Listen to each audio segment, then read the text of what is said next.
Fala, rapaziada, tá acabando o jogo, Palmeiras 1, Guarani 1. Meu Deus, que jogo horroroso! Que jogo horroroso, André! 1-1, Campeonato Paulista. O Palmeiras não vai ganhar nada continuando assim, André. Pode ganhar, que futebol nojento do Palmeiras. Um futebol horroroso. Olha o Tigrinho aqui, André. O Tigrinho é isso aqui, é um gatinho. O Tigrinho, o gol que perde esse Tigrinho, sabe quando isso aí vai jogar na seleção brasileira? Nunca! O Tigrinho é um gatinho, André. E o Carlos Miguel, que goleiro horroroso. Horroroso esse Carlos Miguel, André. Horroroso. Foi. Eles perdem gol um atrás do outro, André. Que time horroroso, André. Que time horroroso. O gol que o Vitor Roque perdeu hoje o som tá saindo de outro lugar. O som tá estranho. É assustador. Melhorou? Agora sim. Melhorou, agora sim. É assustador o gol que o Vitor Roque perdeu embaixo da trave. Assustador. Não, inacreditável. André, Lugo, o Vitor Roque é um gatinho de Tigrinho. Ele tá numa ansiedade. Ele tá numa ansiedade de querer fazer gol, fazer jogada sozinho. Toda essa bosta de seleção brasileira, o cara quer se matar, quer fazer gol e tudo é jogo, quer aparecer, é isso, Lugo. Se torna egoísta, se torna afoito, virou um jogador afoito. Jogador horroroso esse Tigrinho. E o Carlos Miguel, André, esse Carlos Miguel. Aí ele perde uns puta gol, André. Perde uns puta gol. Não é assim, você depois joga, Lugo. Todo mundo não depois nós vamos falar que o Paquetá é bagre. O gol que esse Vitor Roque perdeu, André. Você tava falando que era o Dida, que eu ia falar, que eu ia engolir. Eu até separei. Faz o gol. Não consegue fazer do Guarani. O Guarani é um nojento, esse Guarani, André. Não faz. Olha o gol que perde esse Tigrinho. André, o gol que perdeu esse Tigrinho, uma criança de 5 anos tocava nela e fazia o gol. O Carlos Miguel tomou. É brincadeira. E o gol que esse Carlos Miguel pode mandar de volta esse Carlos Miguel lá pra PQP, esse Carlos Miguel. Que goleiro horroroso, André.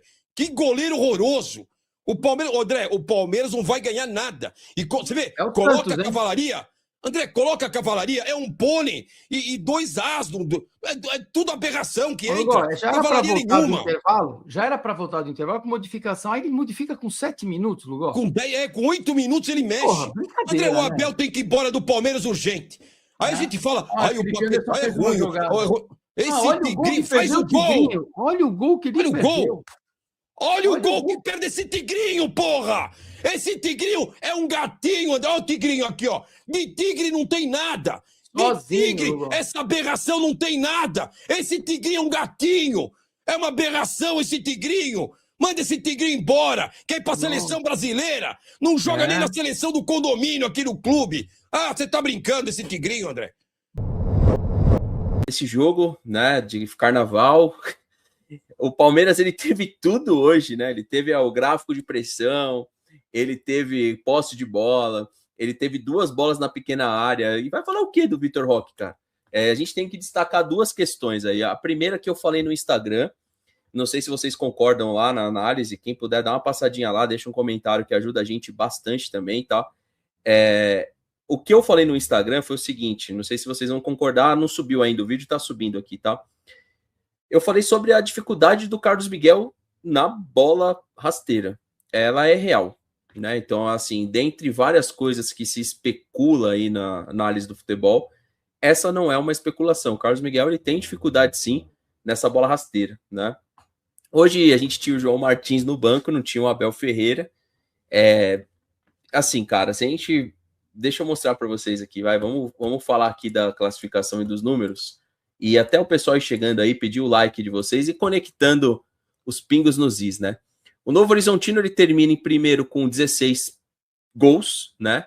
E 16 pontos. Então, ele tem aí 16 gols em 8 jogos, uma média de 2 gols por partida. O Palmeiras, ele termina com o pior ataque dos grandes, ou então se a gente pegar dos times de Série A, vai, porque a gente pode colocar o Bragantino aí também. O Palmeiras fez 8 gols e tomou 7. Eu sei que o pessoal vai falar muito a respeito que foi os testes, mas assim, as 2 bolas da pequena área do Vitor Roque, eu acho que a gente não precisa ficar preso em teste, né? Eu acho que é justamente o que explica um saldo que no Campeonato Brasileiro é o melhor ataque e no Campeonato Paulista é um ataque de 8 gols, né? Então, basicamente, é uma média de 1 gol por jogo, mas é quase a mesma média de 1 gol por jogo sofrido também. Então, a gente não classifica com muita moral, não. O amigo que falou aí de medo de Santos, medo nenhum. A Santos Para mim, o que ele fez hoje tinha que ser padrão para os times grandes, cara. O time do Guarani tem o Ralph. O time do Guarani tem um zagueiro lentaço lá, que estava jogando pelo lado direito. Então, era sim para ganhar. Se você pega hoje, era a dupla de ataque titular, um zagueiro de seleção, goleiro titular. Então, assim, cara, desculpa, mesmo que fosse o reserva do reserva ou os nossos aspirantes, tinha que ter vencido o Guarani, né? Então o Palmeiras pega o Capivariano, o Novo Horizontino pega o Santos, o Bragantino pega o São Paulo ficou com o pior confronto aí. O Novo Horizontino também não vai ser fácil para o Santos, não é líder à toa. E aí o Corinthians se dá bem. Na minha visão, o Corinthians se dá bem com a Portuguesa. A gente viu a Portuguesa aí, não foi um jogo que a gente sobrou, mas eu acho que o Corinthians se deu bem, né? No final, a equação para o Corinthians foi boa, né? O Palmeiras entrou com um time bem mexido para esse jogo, né? Mas tinha alguns titulares nesse time. Carlos Miguel, Gomes e Fux, que o Fux também fez uma partidinha patética. Laterais, reservas. E ó, vou falar uma coisa pra vocês. Não é só lateral direito que a gente tá a pé não, hein? Com Gia e Kelvin. A gente tá a pé na direita também. Como esse Jefté é ruim, mano. Como esse Jefté é fraco, mano. Olha, é muito fraco. É muito fraco. E aí depois entra o Piquerez e a gente vê que tá devendo também, né, mano? Tá devendo. Aí jogou Emiliano Martinez, fraquíssimo também. E o Evangelista de 8. Maurício, Sousa, Flaco e Roque. Basicamente esse foi o time do Palmeiras. Que, assim, quando você tá numa noite que nem por um caralho você consegue fazer gol. Quando você tá numa noite que o Vitor Roque tá errando até pensamento, tá perdendo gol virado no caralho. Quando você tá numa noite dessa e você não tem uma defesa confiável, o que acontece? Você toma o gol, entende, porra? Você toma o gol do jeito que tomou, com o Flaco recebendo a bola na entrada da área, achando que é o grande articulador do time, né? Achando que é o Maradona. E aí ele perde a bola, os caras chutam no gol, o Carlos Miguel espalma pra frente, os caras pegam a bola de volta, chuta de novo no gol, o Carlos Miguel com aquela mãozinha de moça dele, espalma pro lado bem de fraquinho, e aí no pé do cara do Guarani, que eu esqueci o nome, ele jogou até no Corinthians, e faz 1-0. Aí você vai me falar assim, o Carlos Miguel tomou 2 chutes e não acho que seja falha dele, porque a zaga vacilou, é uma peneira. Eu até concordo que é uma peneira a nossa zaga, mas convenhamos também que não dá pra você espalmar. O goleiro não pode dar aquela espalmadinha de moça pro lado, né? O goleiro tem que dar uma espalmada de gente, né? De gente rústica, tá ligado? Pra bola ir pra lateral. E não aquela coisinha estilo Everton, né? No pé do cara. É foda. E aí você sofre que só o cacete contra um Guarani e não consegue fazer gol, cara. Não consegue. O Palmeiras até jogou bem melhor que o Guarani, com os reservas e depois também com os titulares. E é bizarro você precisar de quase todos os titulares, porque entrou quase todos os titulares, para empatar com o Guarani. Isso é bizarro. E foi exatamente isso que aconteceu. Entrou Marlon, entrou Andreas, e o Marlon claramente vai ser o 5 desse time, o que eu lamento muito, porque isso ainda vai dar merda nesse campeonato. Entrou Marlon, entrou Andreas, entrou Alan, entrou quem mais? Felipe Anderson, entrou Piquerez, entrou todo mundo, né? E o Palmeiras sofreu até o final, até conseguir fazer o gol com o Flaco, com aquela jogada de cabeça. Quem foi? Eu não sei se foi o Sousa que deu de cabeça nele, ele acabou fazendo o gol. O Palmeiras empatou ali perto dos 80 minutos do segundo tempo, e naquela altura do campeonato, perdendo, tava pegando o Corinthians. Ganhando, tava pegando o Santos. Aliás, empatando, tava pegando o Santos. E aí, não teve capacidade nem competência de ganhar esse jogo. Acabou empatando. E só não vai pegar o Santos porque o Capivariano acabou fazendo o gol e entrando ali na 7ª vaga. E vai ser Palmeiras e Capivariano.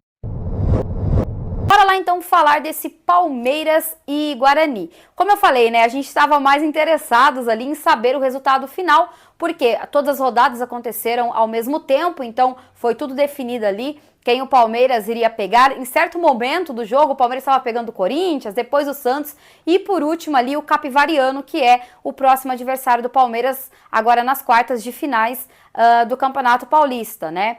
Inclusive o Guarani estava se classificando, mas por combinação de resultados ali, acabou que o Guarani não conseguiu se classificar. Eu acho que a gente tem que dar méritos pro Guarani, sim, que fez para mim uma excelente marcação no Palmeiras hoje, fez um bom jogo o Guarani, né? Apesar do Palmeiras ter tido mais posse de bola, mais volume de jogo, eu acho que o Guarani entendeu, né? Quer dar a bola pro Palmeiras e o Palmeiras se perde. É toda hora chuveirinho, é toda hora ligação direta, toda hora cruzamento. O Palmeiras com a bola no pé não sabe o que faz, isso é um fato. É só vocês olharem, né? As últimas vezes que o Palmeiras teve menos posse de bola, o Palmeiras conseguiu vencer o jogo. Menos troca de passes, o Palmeiras conseguiu vencer o jogo. E hoje o Palmeiras não consegue de novo. Essa é a dificuldade do Palmeiras. Chega ali dentro da área, falta caprichar o último passe. Inclusive hoje não foi o dia do Vitor Roque. O Vitor Roque, tudo que tentou, o Vitor Roque errou.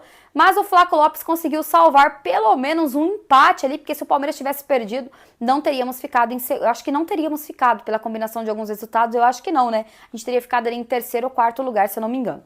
Bom, o Guarani abre o placar em uma jogada, gente, que pra mim, apesar de que o Carlos Miguel poderia ter sido melhor, eu acho que a defesa do Palmeiras falhou, porque foram 3 chutes, né, até o Guarani conseguir fazer o gol. E a defesa do Palmeiras poderia ter evitado isso, tá? E o Guarani abre o placar e, como eu falei, só no segundo tempo ali que o Palmeiras consegue buscar o empate com o Flaco Lopes e algumas alterações ali que o Abel fez. Abel não, né? O João Martins hoje. Eu acho, gente, o meu lado corneta vai falar aqui pra vocês que, pra mim, o time misto do Palmeiras tinha a obrigação de vencer. O Ralf, cara, com quase 42 anos ali, é jogador do Guarani. Então, pra mim, o Palmeiras tinha a obrigação de ter vencido o Guarani, independente se era o time reserva, se era um time misto, se era o time titular. Eu acho que a gente tinha, sim, a obrigação de ter vencido o Guarani, mas isso não aconteceu, porque eu falei no começo do pós-jogo aqui, que teve mérito ao Guarani, que soube fazer uma marcação no Palmeiras ali, né, e não deu muitos espaços ali para o Palmeiras conseguir fazer o seu segundo e o seu terceiro gol, apesar de que o Palmeiras errou bastante.